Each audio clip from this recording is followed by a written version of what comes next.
Say hi. Okay. Say I love you. Oh, good boy. High five. All right. That is my best friend, my dog Rufio. But I am making this video on, only because I wanted to actually shed some light on different situations when it comes to my family members. Like, it amazes me how much that you can only speak about this topic to certain people until they begin to crack to the point where they literally are pulling themselves apart directly in front of you. You cannot bring up a concept like the flat earth with anybody who you think is not ready. Because if they are not ready, they're going to fight you tooth and nail almost at every single turn. And I brought up this premise in the last video that I actually posted, me kind of analytically talking about me waking up to the fact that we are on a plane, and how my wife and I are on two completely different platforms, like two separate paradigms. I even went out of my way and I spoke to my father, and I tried to see where he was if I were to just implement a little bit of this into his consciousness. And I never seen anybody completely melt down like he melted down that day. I mean, having close loved ones tell you that they are embarrassed that you would even pretend to put any time or effort into learning about the possibility of this being a plane as opposed to it being a globe. How is that an embarrassment? I don't know.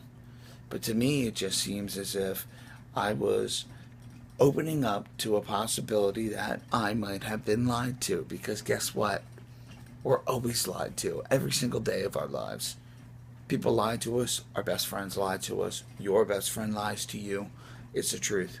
It's just something that happens. We do it subconsciously and we do it consciously. And this just seems like one humongous agenda that completely begins to unravel itself as soon as one concept starts to open up. The flat earth comes into the picture, and then everything else that you can think of begins to unravel itself directly in front of you. And you go, oh my God, I see that. What? Look at this. NASA? Bubbles? Bubbles. Like, bubbles. I was a humongous UFO freak. I will go out of my way every single day to try to find new UFO footage inside of NASA video. And every time I would see one, I would mark it, I would timestamp it, I would keep little logs on it so that I can revert back to it later and watch the video and go, see, look guys, check this out, come look at this. Look, do you see that? Look, the UFO flies up and then jettisons off to the side. Oh my God. Look at that, man. Extraterrestrials, bro. Extraterrestrials, dude. No, I'm sorry. Then, after I woke up and watched that NASA fakery video and realized they're underwater, that is bubbles. Bam! My consciousness ripped open.